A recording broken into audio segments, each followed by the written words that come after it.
اس میں اللہ رب العزت حضور کے صحابہ کرام کے لیے ارشاد فرماتا ہے وعد اللہ الذین آمنوا منکم وعملوا الصالحات، اللہ تعالیٰ تم سے وعدہ کرتا ہے کہ جو تم میں ایمان لائے اور نیک اعمال کیے ان کے ساتھ اللہ کا وعدہ ہے لَيَسْتَخْلِفَنَّهُمْ فِي الْأَرْضِ، کہ انہیں ضرور زمین میں خلافت عطا فرمائے گا۔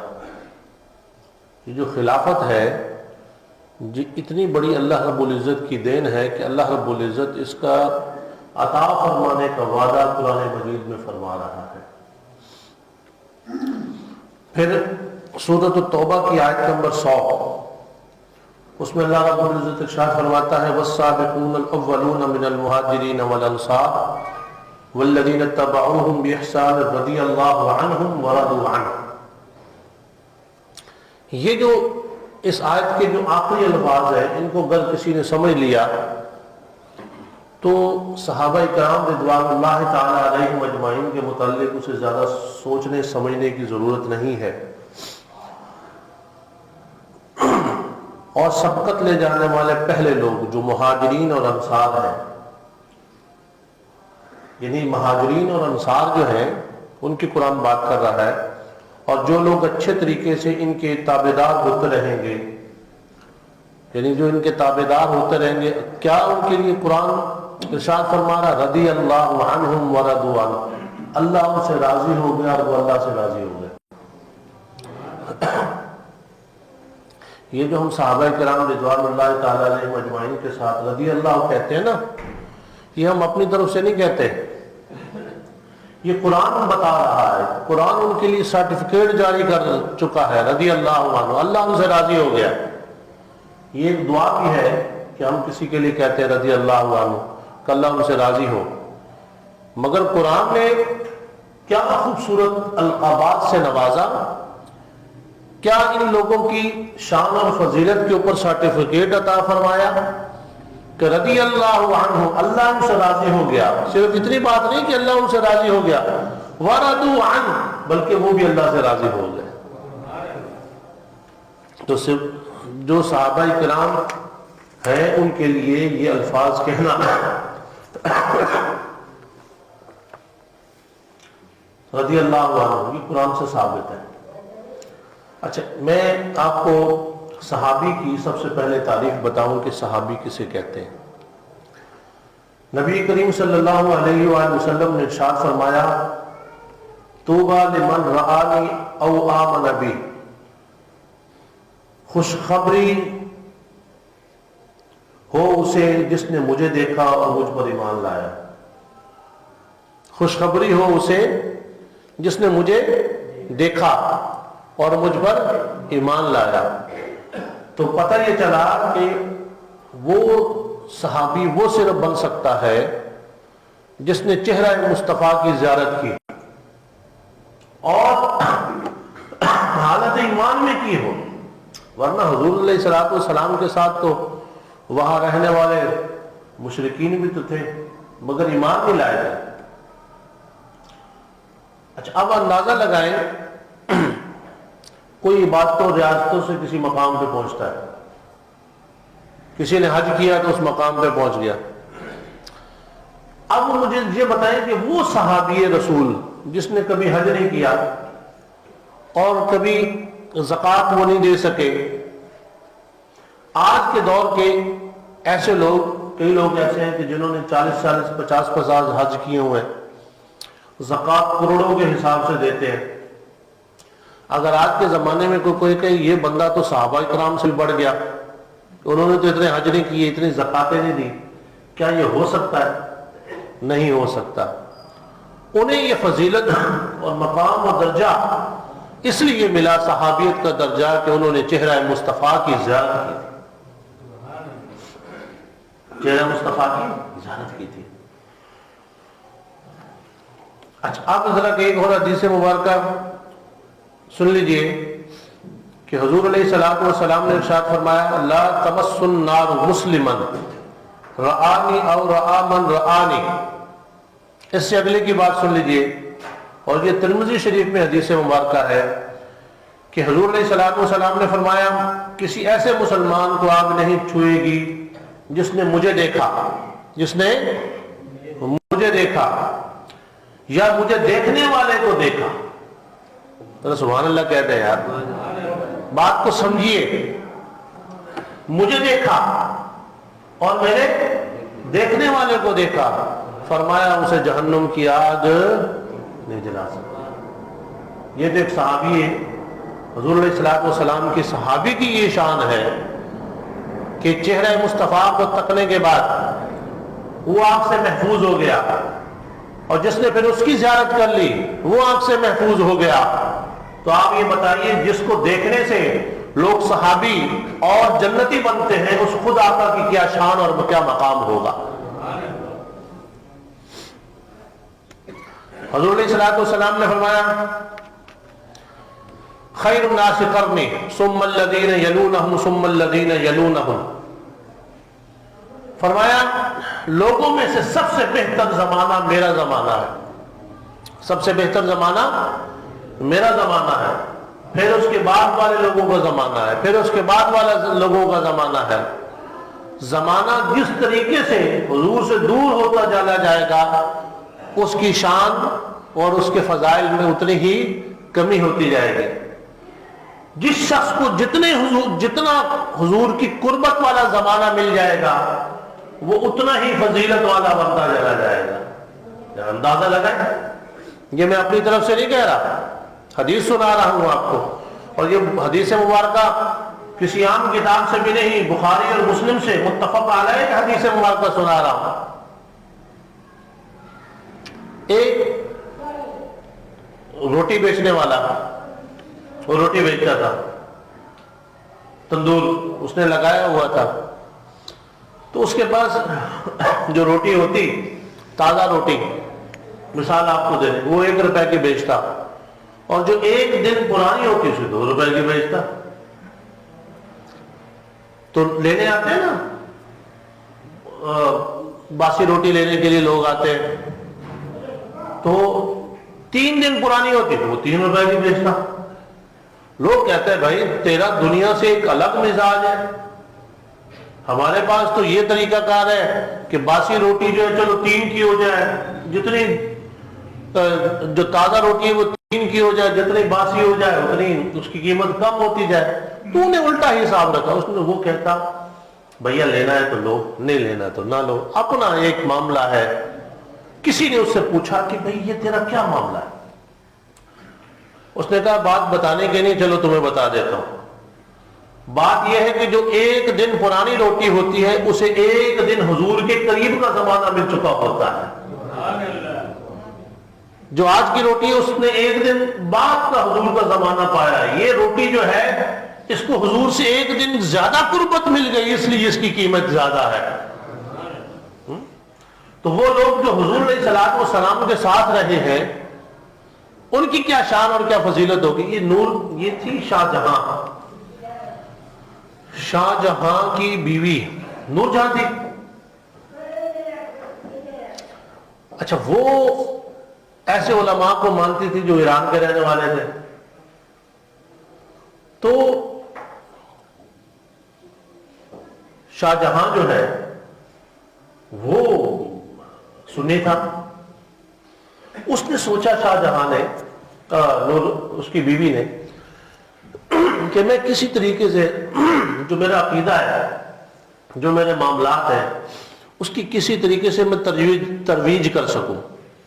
اچھا، دنیا بھر میں ایک طریقہ کار ہے کہ جو اقلیت میں لوگ ہوتے ہیں وہ ہمیشہ اکٹھا رہنے کی کوشش کرتے ہیں، اور ان کی یہ کوشش ہوتی ہے کہ ہم اپنی تبلیغ زیادہ سے زیادہ کریں. جب زیادہ تبلیغ کریں گے تو لوگ ہمارے زیادہ قریب ہوں گے، ہماری جمعیت بنے گی. اس نے وہاں سے کچھ علماء کو بلایا، ایران سے. وہاں ان کا بہت بڑا عالم تھا جو کہ صحابہ کرام کی شان اور فضیلت کا منکر تھا، صرف اور صرف اہل بیت کی بات کرتا تھا. تو اسے اس نے یہ پیغام بھجوایا کہ تم اس طرح کرنا، جب ایران سے چلنا تو دہلی تک آتے آتے تم راستے میں مناظرے کرتے آنا. جب تم دہلی پہنچو گے تو اس وقت تک یہ ہو جائے گا کہ تمہارا چرچا ہو جائے گا، تمہارا نام ہو جائے گا۔ یہ قادیانیوں نے سیم یہی انگریزوں نے یہی سیم معاملہ مرزا قادیانی کے ساتھ کیا تھا کہ پہلے اس کے مناظرے عیسائیوں کے ساتھ رکھوائے کہ تاکہ وہ پاپولر ہو جائے۔ تو یہ ایک فارمولہ ہوتا ہے۔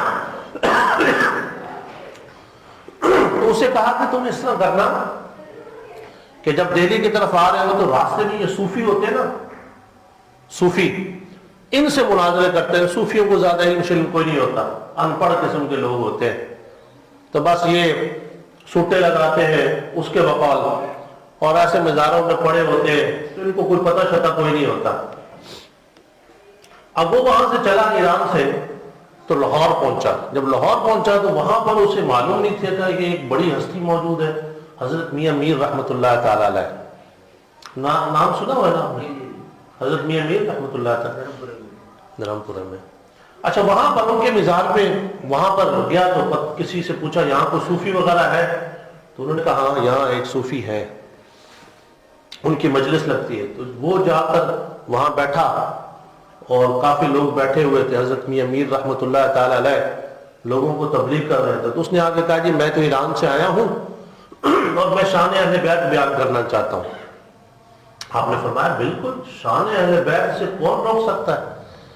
کیونکہ یہ میں آج آپ کو بتاتا چلوں کہ نبی اکرم صلی اللہ علیہ وآلہ وسلم نے اپنے آخری خطبے میں یہ ارشاد فرمایا تھا کہ میں تمہارے درمیان دو چیزیں چھوڑے جا رہا ہوں، ایک قرآن اور دوسری میری اہل بیت۔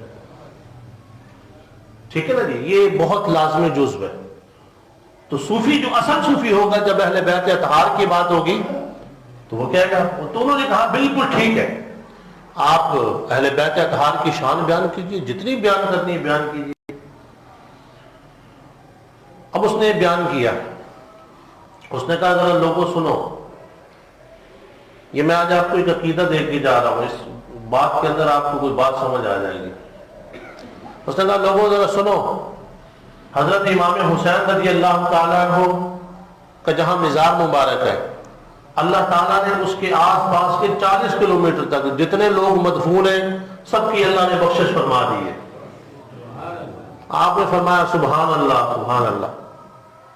آپ نے فرمایا بالکل ایسا ہی بات ہے، حضرت امام حسین رضی اللہ تعالیٰ عنہ کہ جس پر نگاہ بھی پڑ جائے وہ بھی بخشا ہوا ہے۔ اب اس نے یہ سمجھا کہ میں نے نا اپنے معاملات کر لیے ہیں۔ آپ نے بٹھایا، لوگ بیٹھے ہوتا، آپ نے فرمایا حضرت میاں میر رحمۃ اللہ تعالیٰ نے، آپ نے فرمایا او شہزادے، او ایران سے آنے والے ہمارے مہمان، مجھے یہ بتا، یہ جو تو نے کہا یہ تو درست ہے، ہم اس کو مانتے ہیں کہ جو حضرت امام حسین رضی اللہ تعالیٰ عنہ کا مزار مبارک ہے اس کے ارد گرد کی 40 کلومیٹر تک، تو 40 کہتا ہے تو 400 کلومیٹر بھی کہتا تو ہم ماننے کو تیار ہے، کیونکہ ان کی اتنی شان ہے۔ حضرت امام حسین کی تو یہ شان تم بیان کر رہے ہو کہ جو ان کے آس پاس 40 کلومیٹر تک لوگ ہیں وہ بخشے جائیں گے، تو یہ بتا جو محمد الرسول اللہ کی قبر مبارک میں ان کے ساتھ مدفون ہے ان کی شان کیا ہوگی؟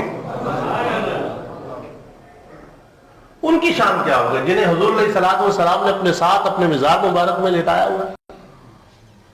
تو وہیں سے اس نے بولا یہاں کے جو صوفیوں کی یہ عالم ہے جنہیں ہم سمجھتے ہیں کہ کچھ نہیں، صوفی اصل میں یہ ہمارے ہاں آج ہو گیا، صوفی کے لیے لازم تھا کہ وہ درس نظامی پورا عالم ہو پھر وہ کسی کو بیعت کر سکتا تھا۔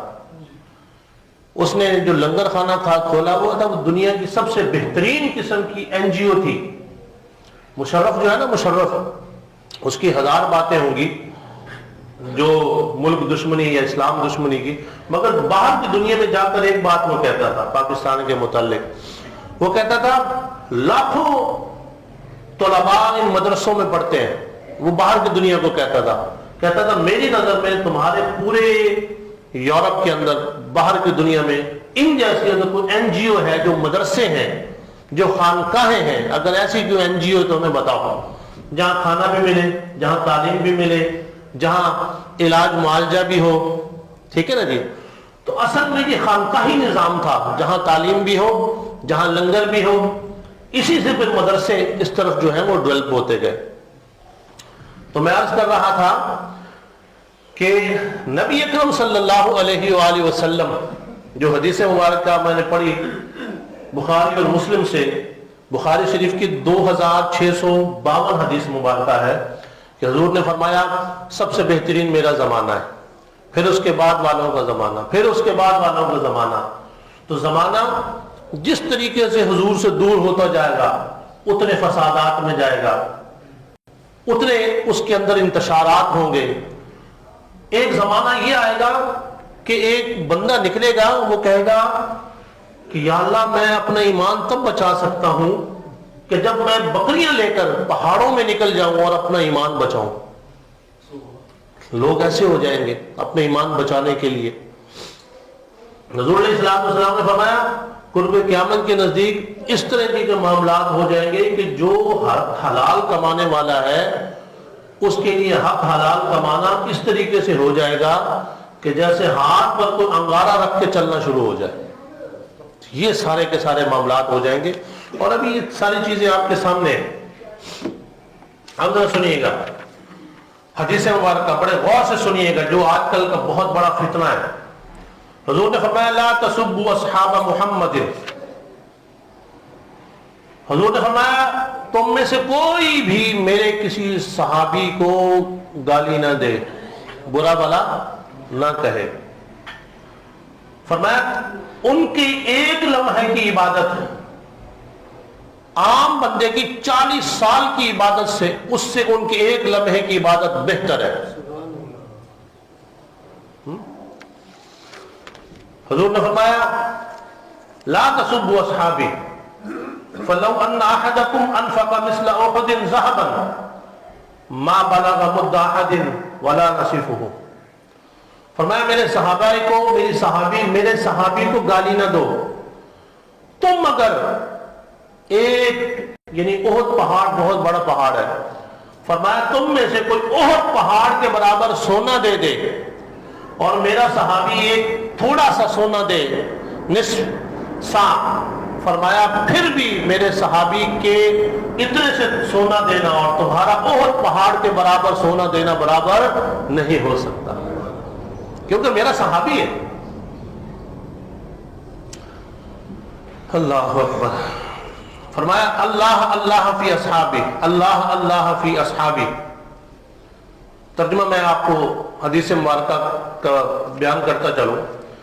میرے صحابہ کے بارے میں اللہ سے ڈرتے رہنا، میرے صحابہ کے بارے میں اللہ سے ڈرتے رہنا، میرے بعد انہیں اپنی تنقید کا نشانہ مت بنانا. جس نے ان سے محبت رکھی تو میرے ساتھ محبت کی وجہ سے ان سے محبت رکھی، اور جس نے ان کے ساتھ بغض رکھا تو میرے ساتھ بغض کی وجہ سے ان سے بغض رکھا. جس نے انہیں اذیت دی اس نے مجھے اذیت دی، اور جس نے مجھے اذیت دی اس نے اللہ کو اذیت دی، اور جس نے اللہ کو ایذا دی اللہ اسے ضرور گرفت میں کرے گا. کیونکہ ہم صحابہ کرام کی عزت کیوں کرتے ہیں؟ رسول اللہ صلی اللہ علیہ وسلم کی وجہ سے کرتے ہیں، اس کے علاوہ تو کوئی بات نہیں. ترمذی شریف کی ایک اور حدیث مبارکہ کو بڑے غور سے سنیے گا. حضور علیہ الصلوۃ والسلام نے فرمایا احب اللہ لما یغزوکم، اللہ سے محبت کرو اس لیے کہ وہ تمہیں رزق دیتا ہے. ہمیں رزق کون دیتا ہے؟ اللہ دیتا ہے. اور فرمایا وَأَحِبُّونِي بِحُبِّ اللَّهِ، اور فرمایا مجھ سے محبت کرو اللہ کی وجہ سے. حضور اپنے ذات کے لیے فرما رہے ہیں کہ مجھ سے محبت کرو اللہ کی وجہ سے. وَأَحِبُّ أَهْلَ بَيْتِي بِحُبِّي، اور فرمایا میرے اہل بیت سے محبت کرو میری وجہ سے، کیونکہ میرے اہل بیت ہیں ان سے محبت کرو میری وجہ سے. اللہ اکبر. تو سامعین محترم، اب میں آپ کو حضرت ابوبکر صدیق رضی اللہ تعالیٰ عنہ ان کی شان پہ ایک دو حدیث مبارکہ اور کشف ٹائم کیا ہوا ہے.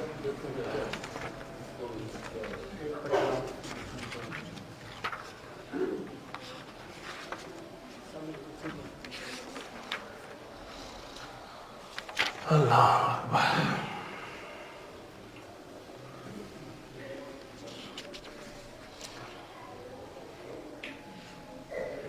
حضرت ابوبکر صدیق رضی اللہ تعالیٰ عنہ. اچھا ٹائم ہو گیا. حضرت ابوبکر صدیق رضی اللہ تعالیٰ عنہ نے فرمایا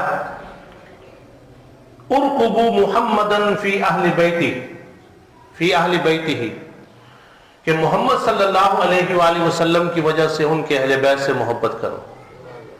حضرت ابوبکر صدیق رضی اللہ تعالیٰ عنہ ارشاد فرما رہے ہیں۔ سامعین محترم، میں نے جیسے عرض کیا، میں یہ چاہ رہا تھا کہ باقاعدہ ایک تسلسل کے ساتھ پہلے صحابی کی آپ کو شان بتائیں کہ صحابی کی شان کیا ہے، اور حضور علیہ الصلوۃ والسلام نے ان کے لیے کیا ارشادات فرمائے، اور پھر حضرت ابوبکر صدیق رضی اللہ تعالیٰ عنہ کی ہم نے آج شان کی طرف جانا تھا۔ حضرت ابوبکر صدیق رضی اللہ تعالیٰ عنہ واحد وہ صحابی ہیں کہ جن کی صحابیت قرآن سے ثابت ہے، کسی اور صحابی کی صحابیت قرآن سے ثابت نہیں۔ اذ یقول لصاحبہ لا تحزن، جب اس نے اپنے صحابی سے کہا لا تحزن، غم نہ کر۔ قرآن پاک کون سی واقعے کی طرف اشارہ کر رہا ہے؟ جب حضور غار ثور میں جا رہے تھے تو حضرت ابوبکر صدیق رضی اللہ تعالیٰ عنہ پریشان تھے کہ کفار نہ آ جائیں اور حضور علیہ الصلوۃ والسلام کو ایذا نہ دے، تو حضرت محمد مصطفیٰ صلی اللہ علیہ وآلہ وسلم حضرت ابوبکر صدیق سے کہہ رہے ہیں لا تحزن ان اللہ معنا، غم نہ کر، اللہ ہم دونوں کے ساتھ ہے، اللہ ہم دونوں کے ساتھ ہے۔ تو قرآن نے اس